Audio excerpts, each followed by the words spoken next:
noches. Continuamos hoy con la serie de programas que nos hemos propuesto adelantar sobre las conversaciones de paz, cuya etapa formal comienza el próximo 8 de octubre en Oslo. En el programa pasado hicimos un análisis general de todo el proceso y de ahora en adelante nuestro propósito es abordar cada uno de los puntos de la agenda fijada por las dos partes, no con el propósito de agotarnos en el análisis, pero sí para analizar sus aristas, sus complejidades, sus dificultades, los problemas que puede enfrentar. Y la idea es traer siempre, como de costumbre, expertos que nos puedan ayudar en el análisis, a mostrarnos los diferentes puntos de vista, a mirar el problema desde diferentes ángulos. El primer punto de la agenda es el de el desarrollo rural integral, que apunta a la tierra, que es el problema más complejo y que es el problema madre del conflicto armado. El temario de este primer punto de la agenda es amplio y ambicioso, y por eso, para empezar en el análisis, hemos invitado hoy, al lado de quien nos acompaña siempre, Antonio Caballero, que nos ayuda en la conducción del debate, a uno de los mayores expertos en tierras que hay en Colombia, el doctor Alejandro Reyes, asesor del Ministerio de Agricultura, abogado, sociólogo, profesor universitario, investigador y autor de numerosos estudios sobre tenencia de tierra y conflicto armado en Colombia, entre ellos uno muy destacado, Guerreros y Campesinos, el despojo de la tierra en Colombia, publicado por la editorial Norma en 2009. También está con nosotros Carlos Arturo Velandia, a quien los colombianos hemos conocido como Felipe Torres, exmilitante del ELN, quien hizo parte de su dirigencia y fue su vocero en los diálogos durante los gobiernos Samper Pastrana y el primer año de Uribe, quien pagó cerca de 10 años de cárcel y vivió 7 años en el exilio, y hoy está totalmente integrado a la vida civil y comprometido en la búsqueda de la paz. También está con nosotros Antonio Morales, conocido por muchos de ustedes, un periodista muy avesado, toreado en varias plazas, quien nos ayudará con sus inquietudes y sus preguntas para abordar el tema. Y para darle piso al debate y como aperitivo, una nota periodística preparada por el equipo de Las Claves.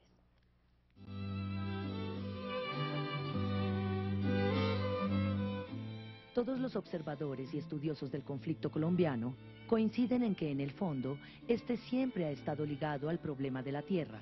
Desde la conquista, con la búsqueda de tesoros y del sometimiento de la población en el supuesto descubrimiento de estos territorios, hasta la consolidación de latifundios en los siglos XIX y XX y la acumulación de tierras para el narcotráfico, los grandes cultivos agroindustriales o simplemente el afianzamiento de poderes locales y regionales, la población rural ha sido la víctima central de un conflicto cuya resolución podría vislumbrarse por fin.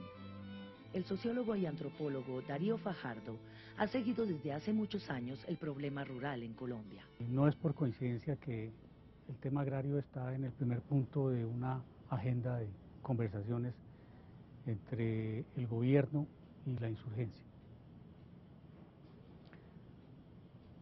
Revisando la historia de Colombia, la historia reciente incluso, nosotros encontramos una circunstancia ambigua. Por una parte se ha pretendido presentar a Colombia como un país que casi tiene un pie en el primer mundo, y por otra parte organismos internacionales como las Naciones Unidas llamaron la atención al gobierno y a los especialistas sobre la necesidad de que el informe sobre desarrollo humano referido a Colombia tuviera como tema central la tierra, el campo, la agricultura. El país, a pesar de las condiciones de un desarrollo medio, como llaman los especialistas, presenta unas situaciones muy graves en términos de inequidad.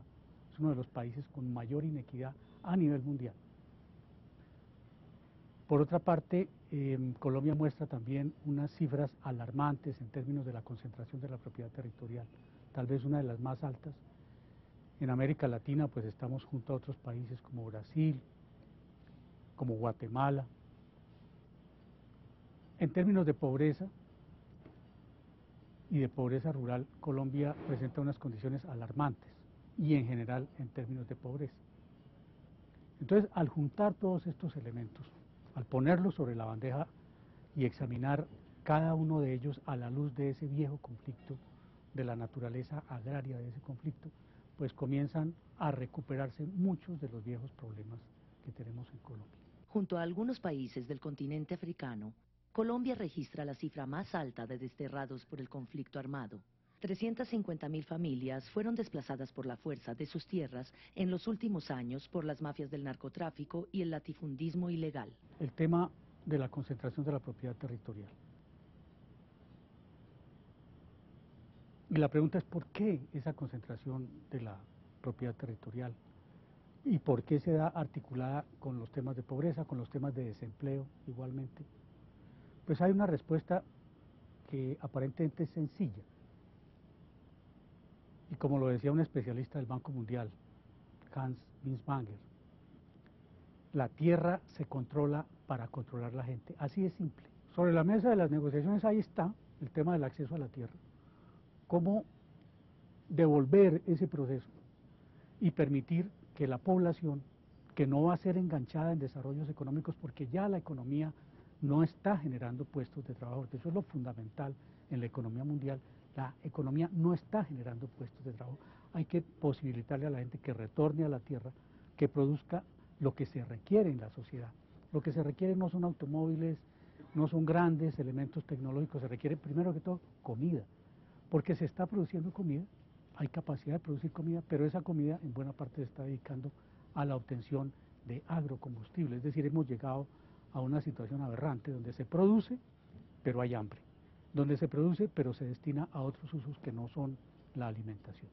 Entonces hay que pensar en cómo se redistribuye el acceso de la población a la tierra y cómo se asegura que ese acceso a la tierra sea estable, le permita a las comunidades reproducirse como tales y acceder a los mercados en donde ofertar en condiciones, digamos, de equilibrio los bienes que ellos están produciendo. Los campesinos siguen siendo los grandes oferentes de alimentos. Entonces a ellos hay que darles un espacio en el que se puedan realizar como productores de alimentos. Eso no excluye a las grandes empresas que pueden producir inclusive agrocombustibles, pero hay que lograr un equilibrio que no es económico, es un equilibrio político, eminentemente político. ¿Servirán las conversaciones de paz emprendidas por el gobierno y la guerrilla para poner fin al conflicto rural en Colombia? Bueno, la pregunta está planteada. Quisiera iniciar con una ronda en la que ustedes hagan intenten una respuesta a esta pregunta y unos comentarios al video, porque me parece que todo el análisis que hace el doctor Fajardo es muy interesante. Antonio, ¿quiere comenzar? Yo puedo decir un par de cosas, pero me gustaría que fuera Alejandro Reyes el que nos explicara primero las cosas. Yo creo que el punto este de la tierra es el más importante de la agenda, porque es el punto que tiene más enemigos.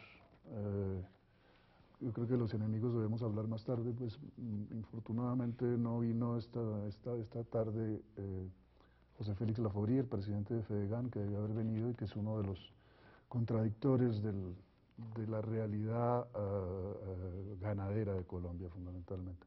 Pero, más adelante, yo recorté precisamente una columna que publicó ayer en El Nuevo Siglo y me parece que da también para el debate, les diré los puntos más adelante para que hagamos el análisis. Doctor Reyes, ¿cómo ve usted este planteamiento inicial y si la respuesta puede ser positiva si se llega a un acuerdo en la mesa de negociaciones? Yo creo que nunca el país había estado tan cerca de una salida al conflicto armado. Yo creo que ahora sí tenemos el conjunto de circunstancias necesarias para resolver dos grandes problemas simultáneos y que se corresponden uno al otro, que es el problema de la tierra y el del conflicto armado. Estamos en el punto de no retorno de la política, digamos, de avances militares y de control territorial por parte del Estado, y pienso yo que las FARC vio en la política de tierras del gobierno Santos la puerta de salida, y el gobierno Santos tuvo la generosidad de ponerle un puente de oro para que se salga de la guerra, y la condición que va a poner las FARC para salirse de la guerra es que el país arregle el problema de la tierra, de tal forma que estamos encajonados en dos procesos simultáneos. Yo lo pondría de esta forma. El país tiene que hacer un proceso de paz con el campesinado. Y dentro de ese proceso de paz se va el proceso de paz con las guerrillas. Es decir, si el país hace la paz y paga la deuda social acumulada con su campesinado, estamos trabajando sobre las raíces de la violencia en Colombia y por lo tanto las oportunidades de que esto sí se vuelva un final del conflicto armado son muy grandes. Doctor Reyes, quisiera hacerle una pregunta a Artica Antonio. Eso supondría un cambio de modelo, porque el modelo que venimos patrocinando o en el que venimos montados es el famoso modelo Carimagua, en que los campesinos son vistos solamente como peones y a los que se les niega la posibilidad de ser empresarios pequeños o medianos o ser productivos y no solamente asalariados del campo. Implica ese cambio de modelo ¿Y profundo. la agenda implica, es decir, el gobierno está comprometido a ese cambio? El gobierno está comprometido a un cambio de modelo agrario y, como reclamaba Darío Fajardo, a equilibrar mucho mejor los espacios de la economía campesina con la economía empresarial y con la conservación de los recursos. Son los tres grandes ejes en los que el país tiene que moverse. ¿Y está consciente el gobierno de que ese modelo, digamos, de alguna forma entra en contravía con la minería y que ahí se van a pisar muchos callos y ahí entra en contradicción un poco con la confianza inversionista y la atracción de la inversión que está entrando a manos llenas para ese sector minero energético? Yo diría que hay una conciencia creciente en el gobierno de que estamos frente a una posible gran contradicción de políticas. Si el país pone como debería poner, como criterio prioritario absoluto frente a cambio climático, la conservación ambiental, la minería va a tener que subordinarse a la protección ambiental. Y segundo, si el país pone la defensa de la seguridad alimentaria interna, los intereses de las economías campesinas por delante, ahí también hay un criterio para subordinar la minería a la protección de territorios de agricultura y de alimentación del pueblo colombiano. Carlos Arturo, ¿qué visión nos puede aportar a todo esto que tenemos sobre el tapete y que está en la mesa de las conversaciones? Bueno, primero que todo, me parece un gran acierto que las partes enfrentadas en este conflicto hayan coincidido en hacer un abordaje de manera estructural a un problema estructural del conflicto, pero también a un problema, a una necesidad estructural de la solución. Es el problema de la tierra. El conflicto en Colombia históricamente está cruzado de norte a sur, o como diríamos en términos más coloquiales, de cabo a rabo, ¿sí?, por el problema de la tierra. El problema de la tierra que no es solamente el tema de la tenencia, de quién tiene la tierra, sino hay que definir para qué es la tierra, qué hacemos con ella. Nos paramos encima, la vendemos, la excavamos, ¿qué uso le damos? El uso de la tierra es algo que hay que hacer, hay que discutirlo, hay que abordarlo. Aquí en Colombia a lo largo del tiempo y del conflicto hemos visto cómo la tierra ha pasado de unas manos a otras, cómo se incluso teorías y tesis en relación a tener un país con unos niveles de desarrollo a partir del buen uso de la tierra, se pervertió. Entonces la tierra ha sido usada para producir narcóticos, plantaciones de uso ilícito, para la minería ilegal, pero también para el proyecto de desarrollo de gran infraestructura, ¿sí? Y todos estos grandes usos y grandes proyectos, ¿sí?, han llevado, ¿sí?, a sacrificar al campesino, la producción de alimentos, ¿sí? Es decir, ha sido un destrozo. A esto se le ha llamado, algunos le han llamado como la gran contrarreforma agraria. Yo no me atrevería a decirle que sea una gran contrarreforma agraria de lo que ocurrió en el país, pero sí un gran desastre. Yo creo que estamos en una oportunidad de oro para hacer un abordaje al tema de la tierra. A mí me encanta y me gusta mucho el término que utilizó el doctor Alejandro Reyes, ¿sí? Es para arreglar el problema de la tierra. ¿Qué tipo de arreglo somos capaces de entender? Quizás si decimos la reforma agraria, nos quedamos cortos o vayamos demasiado lejos. ¿Qué es una reforma agraria? Si decimos revolución agraria, yo creo que terminamos patinando en un charco de aceite. Se espeluzna un ¿Sí? montón de gente. Claro, entonces...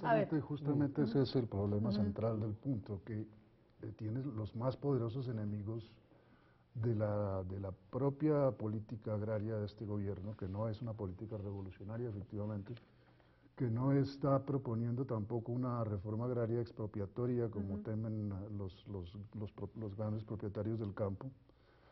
Sin embargo, es que es la continuación del modelo que hemos seguido desde los años 20 en Colombia, con sobresaltos de equidad, como la ley de López Pumarejo, la ley de tierras de López Pumarejo, o luego como la tentativa de Carlos Lleras de la reforma agraria con el INCORA, que fueron ambos, lo de López Pumarejo ni siquiera llegó a ponerse en aplicación, lo de Carlos Lleras fue aplastado por la reacción de los terratenientes.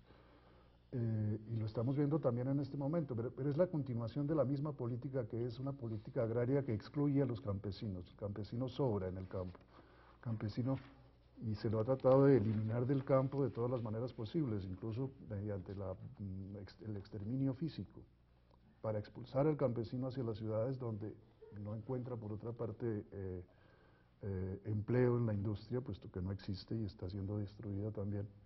Yo no sé hasta qué punto, pues, es decir, ese cambio de modelo no va a encontrar las resistencias más grandes y más sangrientas también. Antonio. Pues yo siento que lo que estamos hablando es como si se pudiera utilizar en los términos futbolísticos como el segundo tiempo de la paz. Es decir, estamos pensando bajo el supuesto de que pasaríamos por un cese al fuego, que pasaríamos finalmente por una desmovilización de las FARC y una consolidación de la paz, etcétera. Pero mi inquietud, y es lo que quisiera aportar aquí a la conversación, es el tema concreto de las tierras y en consecuencia los territorios, ¿no? Las tierras generan territorios, con las FARC, ¿cómo se va a tratar? Uno entendería que de repente, por lo que hemos escuchado de Timochenko y lo que más o menos entiende y lo que sabemos los periodistas, que detrás de la propuesta de las FARC, que es la que tiene que concertar con el gobierno, pues está ni más ni menos que lo que se llamó en un momento dado el programa agrario de Marquetalia, es decir, los orígenes de las FARC, ¿no?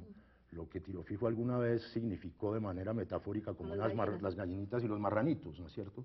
Pero siento que detrás de eso, en la negociación que se viene, y en lo que se va a discutir para después pasar a este segundo tiempo, que es pues el macrotiempo de construir un país moderno en el agro, productivo y equitativo, van a pasar cosas como que de repente las FARC insistan en la creación, dentro de la desmovilización que ellos pretenden, de unas ciertas reservas campesinas que se parezcan de alguna manera a las, entre comillas, autonomías regionales de los indígenas y una cierta legislación y una dinámica jurídica para afirmar eso, es decir, para que las mismas FARC no tengan una propiedad nominal sobre la tierra, sino un ejercicio de poder regional y de poder local. regional y de gobernabilidad, no desde el punto de vista del Estado, sino en tanto que personas que llegaron al proceso de paz justamente para manejar esas tierras, con los propósitos, me imagino, de equidad y etcétera, que han propuesto las FARC desde siempre. Entonces uno se pregunta, ¿es posible que se acuerden unas reservas campesinas? ¿Es posible, más aún, voy un poco más adelante, que las FARC, como pareciera, se comprometan, para empezar, otro problema, otra arista fundamental del problema, a la erradicación de la coca y a la definitiva desocupación de coca y de laboratorios de sus zonas y a la integración a una especie de erradicación que haga parte de la paz y a una paz ambiental? La pongo más o menos en esos interrogantes. Me parece bueno discutir sobre lo que plantea Antonio. Doctor Reyes, ¿cómo ve usted? Antonio está corriendo demasiado rápido. No, pero usted ya estaban en el segundo tiempo, yo apenas cogí el primer tiempo. Está corriendo demasiado rápido porque ¿qué va a pasar en la mesa de negociaciones o de conversaciones? Nadie lo sabe. ¿Cuál va a ser la propuesta de las FARC? Se puede intuir, pero no se puede saber qué va a salir después de las negociaciones. Yo tendría esto para comentar. El primer programa agrario de las FARC fue el de su acto fundacional en el año 64, que es el programa agrario de Marulanda básicamente. Corresponde a la misma historia de las FARC, porque las FARC surgió como un movimiento de resistencia campesina que tuvo que huir de las zonas donde estaba en sus columnas de marcha y llegó al Meta con un programa claramente agrario. Las FARC, a pesar de casi 50 años de vicisitudes y altos y bajos en la guerra, nunca ha dejado de ser una guerrilla campesina. Correcto. Básicamente. Entonces a mí me parece que en este momento encontró una puerta de salida del conflicto, regresando a su programa agrario original. A su identidad. A su identidad histórica. Eso, pero doctor Reyes, esa identidad no se ha perdido un poquito y digamos se sacrificó en aras de lograr poder en un momento dado. Es decir, hay gente que ya no ve unida a las FARC, a la causa agraria, sino una ambición de poder, bueno, que ya no, ya está digamos resuelto, que no se puede llegar al poder por las armas, pero sí un poco lo que señala Antonio, de que quieren poder regional y local.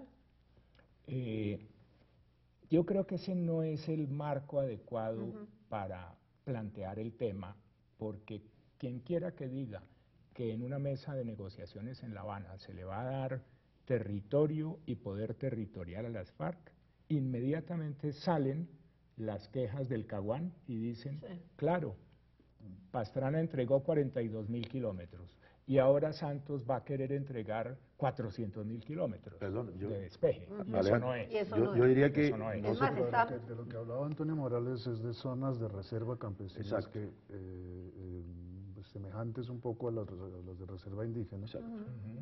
No sé con qué tipo de títulos de propiedad o con qué título, porque el problema de la propiedad en Colombia, de los títulos de la propiedad en Colombia es fundamental.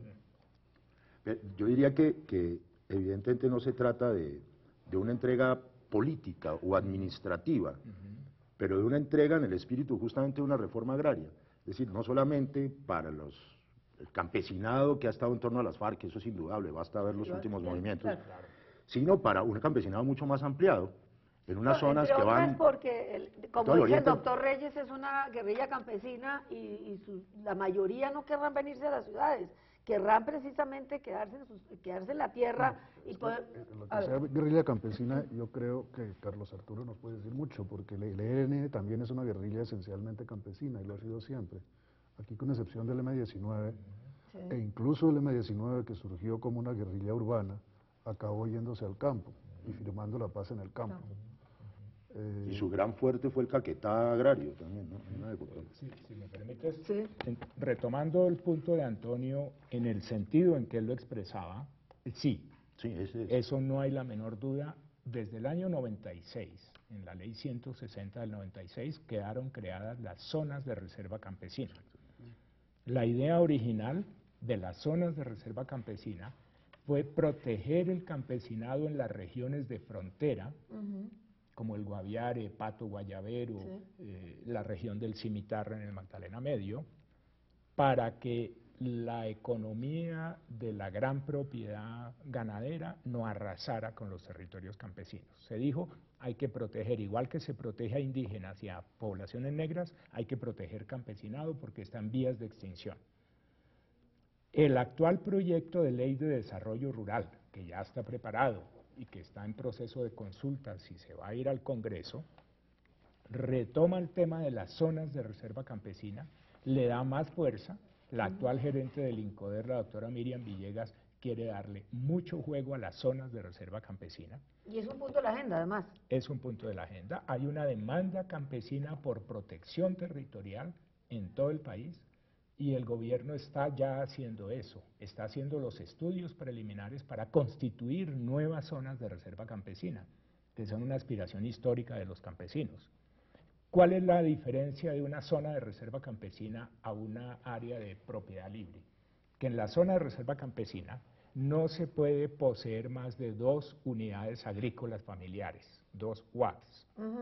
Quien quiera acumular 10, 20, 50 watts en una zona de reserva campesina no lo puede hacer. Y el campesino que quiera vender su parcela porque va a cambiar de oficio, porque se agotaron sus fuerzas, se lo puede vender a otro pequeño propietario para mantener la estructura democrática y equitativa de propiedad. Minifundio. Posibilidades No de que eso necesariamente minifundio, sino porque las unidades agrícolas familiares dependen de cada zona, y en cada zona son mayor o menor la extensión. mayor o menor la extensión, y el criterio es que satisfaga las necesidades de una familia con la producción y permita capitalizar. Tenemos que pero en el Congreso el senador Robledo ha denunciado que en la práctica se acumulan muchas unidades de agrícolas familiares y se acumulan para grandes empresas agroindustriales. Ese es otro tema distinto. En la ley del plan de desarrollo quedó establecido que aún en tierras que hubieran sido de reforma agraria, de parcelaciones, si un empresario quería tener un globo de mayor extensión a la UAF, podía hacerlo hasta de 10 unidades agrícolas familiares sin pedir autorización, y si superaba las 10 unidades agrícolas había un comité del gobierno que autorizaba el proyecto si era inclusivo, si le daba empleo y beneficios a la comunidad. Esa norma, ese programa que se conoció como PEDAF, Proyectos Especiales de Desarrollo Agropecuario y Forestal, fue tumbado por la Corte Constitucional a instancias del senador Robledo, que dijo que eso era una manera de hacerle trampa a la distribución de la tierra porque se iba a concentrar en grandes unidades. A mi juicio es un error que la Corte hubiera tumbado los programas de desarrollo especial, agropecuarios y forestales, porque el país tiene que combinar gran agricultura con agricultura campesina y con conservación. Claro, pero el país también sabe el carrusel de los testaferros, por hablar en términos, es decir, que se crean una serie de testaferros que van acumulando y que en el fondo van al mismo propietario, y entonces se acaba, digamos, ¿cómo se dice?, saboteando el propósito de la ley. Bueno, aquí me están diciendo que interrumpamos en este momento, hacemos una breve interrupción y seguimos en el análisis de los problemas que implica todo este gran proyecto de desarrollo rural integrado, que está un poco comprendido en la agenda de la negociación.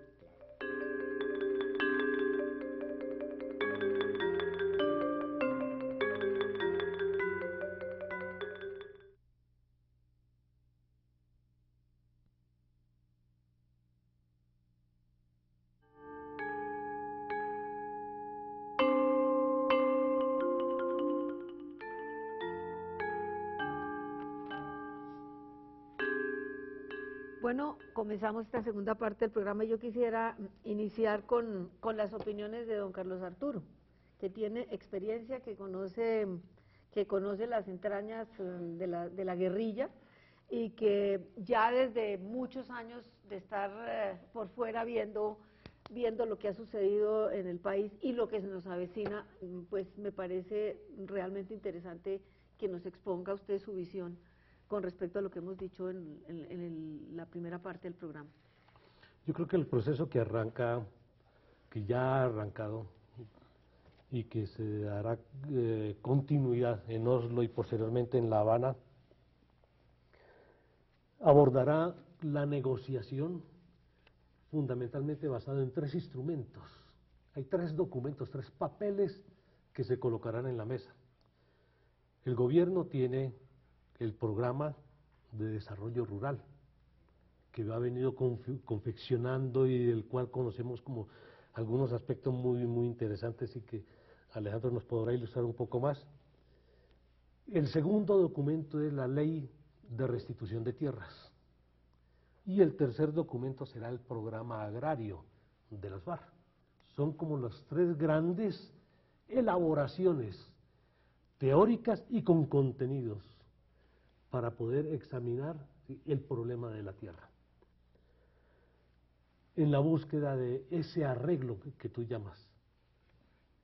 A mí me parece que en relación con el programa agrario de las FARC, es un programa que a la luz del día de hoy, es un programa que tiene una gran inspiración, una gran motivación política e ideológica, pero muy poca viabilidad práctica, porque los cambios han sido tan brutales, que ya no es posible hacer la reforma agraria que se pedía en los años 64, en los años 60.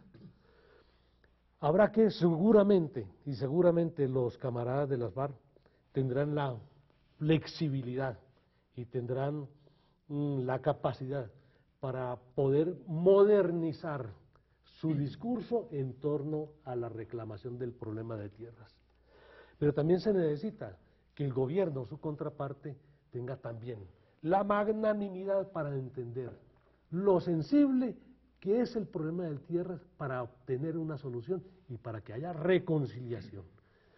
No, esto no es un problema de técnicos, este es un problema que lo definen fundamentalmente políticos y con mucha voluntad política. La técnica vendrá después, La cuando se técnica, necesite asistencia totalmente, técnica, desarrollo. Totalmente. Una inquietud que yo tengo, doctor Reyes, y se los lanzo de la mesa. Digamos que llegamos, seamos optimistas y pongamos el escenario de que se pone fin a, se firma el acuerdo, se llega se da el visto bueno a todos los puntos y se arregla y se acuerda el desarme de las FARC. El punto clave, el punto neurálgico, hemos dicho, es el de la tierra. La pregunta es, ¿tiene el Estado la institucionalidad suficiente y sobre todo especialmente fuerte para que lo pactado en la mesa pueda hacerse realidad? No, no lo tiene. Hay que hacer una reforma institucional de acuerdo con lo que se negocie en La Habana. El país ha venido abandonando su institucionalidad agraria, el INCODER, el antiguo INCORA, el DRI, todos esos programas prácticamente se extinguieron. O cuando funcionaron en función de los privilegiados, los de siempre, y no en función del campesinado. Así es. Se está en este momento en una reestructuración del INCODER y reactivación del INCODER a cargo de Miriam Villegas, con mucho dinamismo, con mucho compromiso hacia las comunidades campesinas, pero nos falta mucho más. O sea, ahí, perdón, Alejandro, la gran crítica que se hace a los programas agrarios de este gobierno es la lentitud con que avanzan. Usted habla de mucho dinamismo, pero en la práctica es poco lo que vemos en 2 años, ni siquiera en lo que se refiere a recuperación de tierras destruidas por el invierno. No son contradictorias las dos cosas. Lo que yo estoy afirmando es que la institucionalidad agraria está muy débil, a pesar de los esfuerzos y del dinamismo que se le quiere meter, y la prueba es esa, la lentitud en que avanzan las cosas. No en cuanto a la restitución, sino en cuanto al programa agrario normal. La restitución está avanzando a toda velocidad. Todavía no se ve, porque la restitución es como hacer una cirugía cerebral en los derechos de propiedad. Entonces, la restitución tiene que hacerse con el debido proceso, acopiando muy bien las pruebas del despojo en cada parcela particular. ¿Y eso es lo que lo hace lento? En cada parcela hay que hacer topografía, reconstruir el plano catastral, hacer estudios de registro, a ver quiénes aparecían como propietarios anteriores. Sí es que la hay. Además, tenemos una lluvia de falsos reclamantes que vienen a decir, a mí me despojaron de una parcela, no siendo cierto. Entonces, la unidad de restitución ha ido creando unos filtros fuertes, reciben todas las reclamaciones que lleguen, pero apenas se reciben, comienza a analizarse si la persona realmente es la titular de un derecho que lo perdió, si se trata del predio despojado y no el predio vecino, si había o no títulos de propiedad anteriores o si se trataba de tierras baldías. Cada problema de tierras puede ser potencialmente un problema muy complicado, de tal forma que el punto que estoy diciendo es, el país durante décadas dejó desmantelar y desestructurar su institucionalidad para atender el campo y para atender la reforma agraria específicamente. Problemas monstruosos tenemos. El 40% de los predios rurales son informales, no tienen título de propiedad, por atrasos en el país. Y dicen que el 90% de los despojados tampoco. Que es 80% de los despojados no tienen títulos con los cuales acreditar su derecho. Nos toca reconstruir con otras pruebas supletorias, con cartografía social, con testimonios, con muchas cosas, los derechos. Precisamente la restitución de tierras es un programa para devolverle tierras, pero además para titular y formalizar tierras a quienes vivían en la informalidad de la tenencia. Entonces es un programa muy complejo, está comenzando con mucha fuerza, se han recibido más de 21.000 reclamaciones por 1,5 millones de hectáreas. En este momento se están ya sustanciando para incluir en el registro de tierras despojadas cerca de 1.500 de esas 21.000 reclamaciones y vamos a seguir avanzando con fuerza. Tenemos una restricción y es la seguridad. No podemos hacer restitución de tierras donde no haya condiciones de seguridad suficientes para proteger la vida de los reclamantes y de quienes retornen. Y tenemos un diseño que no nos está funcionando muy bien, que hay que corregir, y es que acordamos con Ministerio de Defensa que se va a hacer una focalización de la restitución y luego una microfocalización a nivel de municipios o veredas, con el permiso o visto bueno del Ministerio de Defensa y de las autoridades de defensa en cada territorio. Eso se nos está volviendo en un cuello de botella. Vamos a replantear desde el Ministerio de Agricultura ese procedimiento. Pero Alejandro, me da la impresión de que usted habla como si lo único que contara fuera la política del gobierno y la colaboración con el Ministerio de Agricultura y el Ministerio de Defensa. Pero es que del lado de enfrente están ya los ejércitos de antirrestitución. Ya el tema de la seguridad lo hemos visto con un par de docenas o creo que más de asesinatos de reclamantes. Y pues, ¿cómo va todo eso?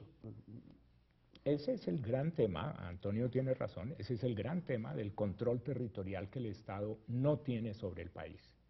Hay grandes regiones en la costa atlántica, por ejemplo, que están bajo control efectivo de los urabeños o de los rastrojos, que son los descendientes de los paramilitares, Casa Castaño y de la Casa de Macaco de las autodefensas. De tal forma que simultáneamente el país tiene que recuperar el control territorial y acabar con las BACRIM, al mismo tiempo restituir tierras a los campesinos y propietarios, incluso medianos o grandes, que fueron despojados, y al mismo tiempo adelantar unas conversaciones de terminación del conflicto armado, y las tres cosas están relacionadas: restitución y distribución de la propiedad, negociaciones de paz y recuperación del control territorial de manos de bandas criminales. Las tres cosas van juntas, en eso tiene toda la razón Antonio. Digamos, en el norte del país, en Antioquia, en Urabá, etcétera, efectivamente son los urabeños y los herederos de Macaco los que han despojado, pero hay sectores de Colombia en el sur, fundamentalmente, en donde son las propias FARC. Sí. Eso, ¿cómo se discute con las FARC? Ese va a ser uno de los puntos que tiene que discutirse con las FARC. Hay una ley aprobada, que es la Ley de Víctimas y Restitución de Tierras, que obliga al gobierno a restituir incluso las tierras despojadas por las FARC. Las tierras despojadas por las FARC están principalmente en el suroriente del país y ahora últimamente en el suroccidente. Frente a eso quisiera meter la cucharada, y ya vimos el proceso con la SAUC, y lo que hay en restitución, en devolución y reparación de víctimas no da para el optimismo. ¿Qué nos hace pensar que con las FARC va a ser distinto? Que en la negociación de paz con la SAUC no tocó ni el tema narcotráfico ni el tema tierras. Siendo narcotraficantes. Eludió los dos temas para hacer posible la negociación de desmovilización de los paramilitares. A diferencia de esos procesos anteriores, con las FARC y eventualmente después con el ELN, tiene la tierra como tema central. Y la tierra juega para ambos lados. La tierra que los paras despojaron a los campesinos se va a restituir, y la tierra que las FARC despojaron a los campesinos se va a restituir. Y no se puede eludir ninguna de las dos obligaciones. Yo quisiera hacer una síntesis y algunos nuevos interrogantes un poco a mano alzada.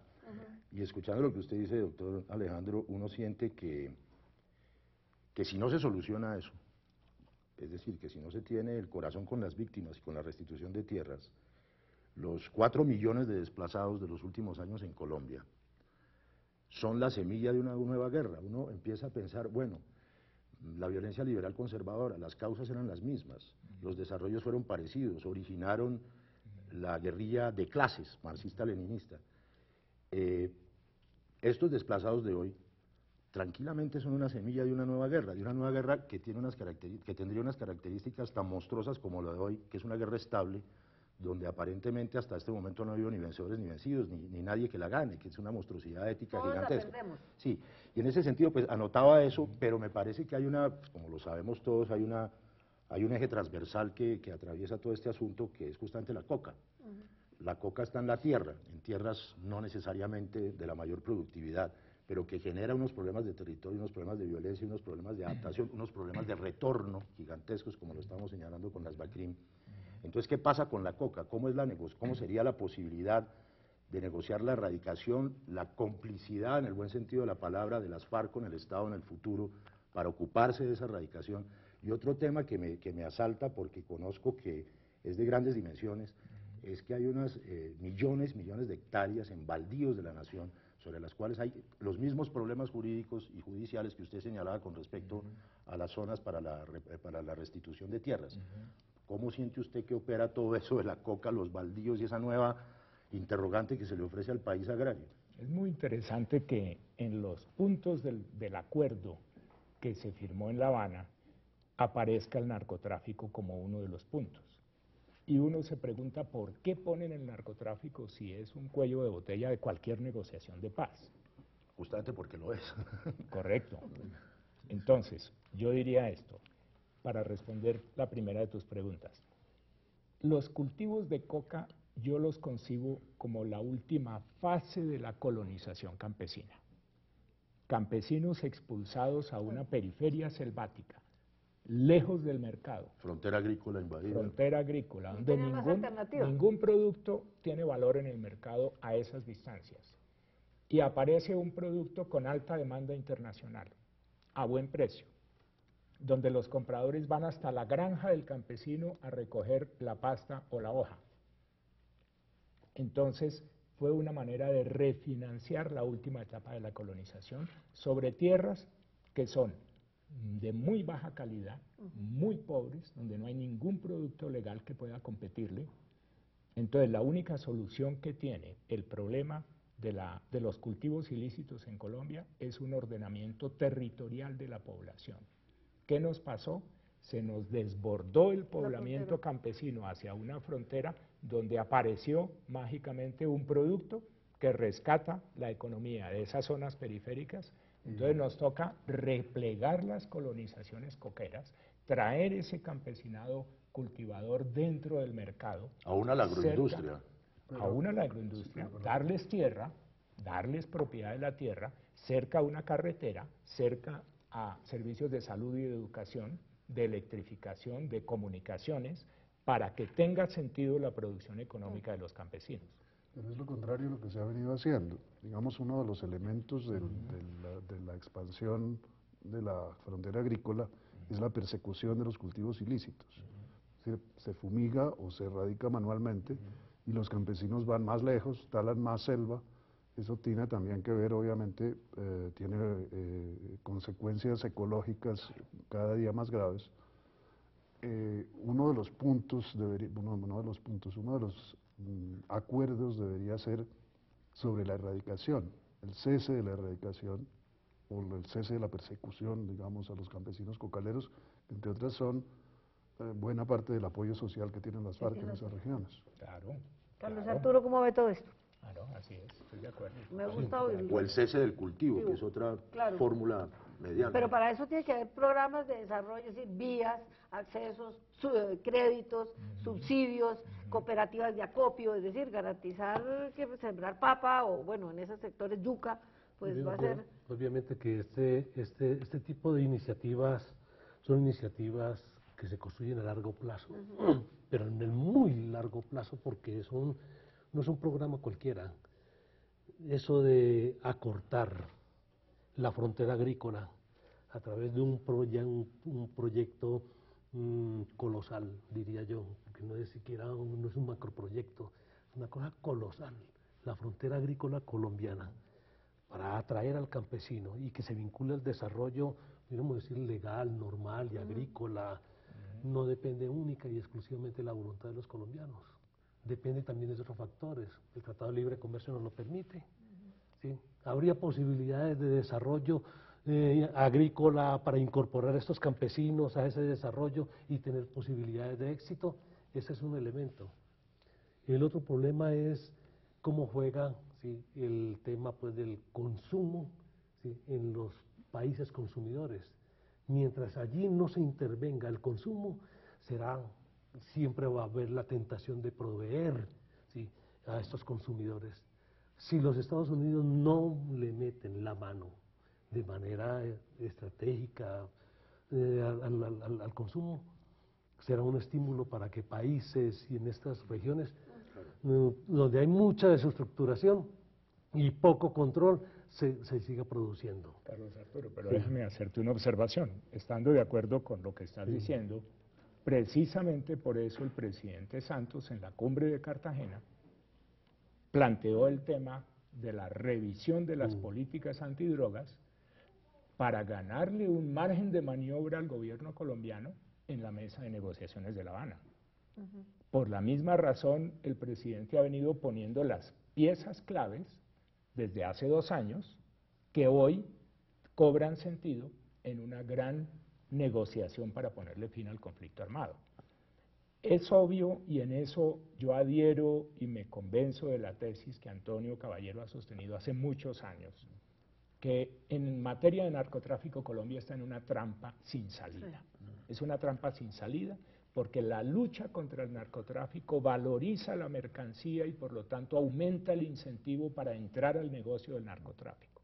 Si no hubiera una fumigación, una erradicación, una captura de cargamentos y de narcos, los narcos como cartel en su conjunto tendrían que crear a la policía antinarcóticos como la única manera posible de controlar el exceso de oferta que derrumbaría los precios de la droga. Estamos en una contradicción económica sin salida. Lo que Colombia sí puede hacer es, primero, privilegiar la conservación del bosque amazónico y pacífico como un objetivo estratégico que implica el cierre de la expansión de la frontera agraria. Incluida la minería. Ojalá incluida la minería. Ojalá incluida la minería. Es un punto muy neurálgico de todo este tema. Estoy de acuerdo con Antonio. Y hay un avance totalmente. en ese sentido, pero tampoco hay una decisión política definitiva, ¿no? No, no hay una Estamos decisión. encaramados en de y todas la maneras tiene sus locomotora minera bemoles. nos tiene obnubilados. Pero el país tiene que optar y tiene que definir sus prioridades. Yo diría que la prioridad 1A es adaptación al cambio climático, protección de reservas boscosas del país, protección de su sistema hídrico. Por encima de eso no hay ningún valor superior porque estamos hablando de la supervivencia del planeta y supervivencia del pueblo colombiano. Eso es un interés prioritario. ¿Está consciente el gobierno de ese interés? Mira, las minas van a estar aquí para el año 2015 y para el año 2215. El oro va a seguir enterrado mientras no se lo saque. El carbón va a seguir mientras no se lo saque, igual que el gas y el petróleo. Entonces se puede diferir en el tiempo. ¿Hacer una planeación estratégica a largo plazo? A largo plazo por otros objetivos. Sí, pero justamente el afán de lucro inmediato es lo que hace que se saque el oro ya, que se saque el carbón mientras todavía se usa carbón, que se explote el petróleo mientras todavía se usa petróleo, antes de que sea sustituido por energía eólica o por energías limpias. A las grandes empresas que se ocupan de la gran minería, les interesa este momento cuando es rentable. Esperar hasta el año 2214.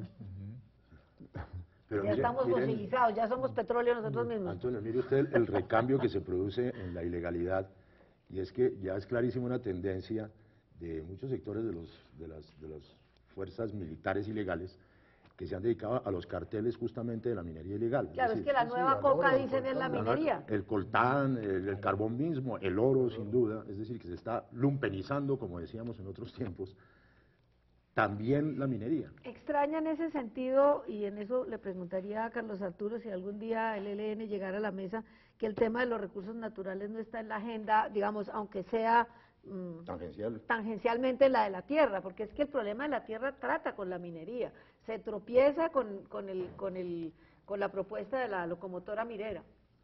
No, yo creo que ese es uno de los temas que con toda seguridad en su momento el Ejército de Liberación Nacional pondrá en la mesa. ¿Usted quiere decir con eso nos está dando la chiva de Sí. que sabe que el Ejército de Liberación Nacional ya está dando pasos agigantados para llegar a la mesa? No es una chiva lo que yo le digo, es la constatación a través de las declaraciones que están dando Nicolás Rodríguez Bautista, el máximo Gavino. comandante Gavino, El coqueteo de un lado y otro. y del comandante Pablito, en relación con cuáles son las aspiraciones, con cuáles son los temas que quieren ellos que se discuta en una mesa de negociación para poner fin definitivo al conflicto armado. Ellos insisten fundamentalmente en los temas de lo que se llama aquí la locomotora minera, pero que no es solamente la locomotora minera, es qué concepción tenemos nosotros sobre la explotación de los hidrocarburos y para qué nos sirve y eso. Ligado a el tema de la soberanía. ¿Hasta dónde somos nosotros dueños de lo que tenemos? ¿Hasta dónde es lo que hay aquí debajo es de propiedad de la nación y la nación ejerce un control o se beneficia de esto? Y no son las multinacionales, es una discusión que quieren colocar. Y el tercer tema, el otro tema que quieren colocar en la mesa es cómo participa la sociedad colombiana, sin exclusiones, como lo dice en este gran preámbulo del acuerdo que se ha firmado con las FARC, cómo participa en las grandes definiciones de la solución a nuestros grandes problemas. Esos son como temas en los que tengo la seguridad que vamos a llegar allá a través del ELN. A través del ELN. A ver, Antonio. No, le quería preguntar a Carlos Arturo, recuerdo que una de las últimas posiciones ideológicas de fondo del ELN era la hegemonía del pueblo. ¿Eso ya varió en términos del proceso de paz y de la tierra y de todo? Esa concepción un poco novedosa, pero al mismo tiempo que ocultaba la dictadura del proletariado. Yo creo que el ELN ha venido modernizando su discurso. Antes el ELN no volvió a hablar de la toma del poder. No, tiene más interés en una democracia avanzada, en la construcción de una democracia muy incluyente, con participación y sobre todo participación directa. Ya no es suficiente aquí la representatividad y la representación o el representacionismo ya no es la fórmula que más nos satisface a los colombianos en los tiempos de hoy. Se necesita abrir otros escenarios de participación directa. Yo les propongo que dejemos ese escenario cuando sea una realidad, que el ELN llega a una mesa y no tenemos ni un minuto más, 2 minutos. Yo les había dicho, digamos, hemos hablado de los enemigos del proceso, de los ejércitos antirrestitución, y yo les había dicho al principio de que había recortado una columna del doctor José Félix Laforí, a quien invitamos a este programa y a última hora no pudo venir, en que dice que vamos a hablar de lo que se necesita no es una reforma agraria, sino una reforma urbana, que no, la concentración de la tierra es relativa en Colombia, que no produce riqueza, que no genera poder político, y ahí hay unos grandes, entre los gremios vinculados al agro, hay unos grandes enemigos de este proceso. ¿Quieres una opinión mía? Sí. Mira. Como asesor del ministro de Agricultura. Listo. Si la tierra no tiene hoy valor, si no hay concentración de la tierra en Colombia, si la ganadería extensiva no tiene baja, sino altísima productividad, entonces José Félix Laforí y nosotros estamos hablando de 2 países distintos. Es evidente que hay una alta concentración de la propiedad de la tierra por razones rentísticas, especulativas. Es evidente que el precio de la tierra está sobrevalorado en Colombia. Es evidente que el valor de la tierra depende de la seguridad. Entre mayor seguridad paramilitar, mayor precio de la tierra, eso lo ha visto el país en los últimos años. Entre mayor control estatal, mayor precio de la tierra. Lo que pasa es que en Colombia tenemos unas élites regionales que han vivido toda la vida monopolizando los recursos, y más aún, miren, la verdadera reforma agraria que está por delante en este país y que se va a poner en la mesa de negociaciones consiste en recuperar para la nación las grandes extensiones de baldíos que han sido ilegalmente tituladas a favor de grandes propietarios. Corriendo cercas, haciendo realinderamientos catastrales, haciendo juicios de pertenencia contra indeterminados para que el juez de Monpós o de Uciacurí decrete la pertenencia a favor de un gran baldío, de un gran propietario privado, y eso lo va a recuperar el Estado para distribuirle a los campesinos. Ahí está la reforma rural de fondo del país. ¿Puedo poner un pequeño titular? No hay que olvidarse, con respecto al doctor Laforí, que el despojo se hizo para potrerizar. Sí, listo. Bueno, quedó esbozado el tema, no podríamos decir que lo agotamos, pero me parece que ha sido muy ilustrativo, muy enriquecedor. Le agradecemos, o yo especialmente le agradezco al doctor Reyes, que es asesor del ministro de Agricultura, que conoce más letra menuda que nosotros de lo que está sucediendo tras bambalinas, que haya aceptado nuestra invitación al programa. Gracias, Antonio, gracias, Carlos Arturo.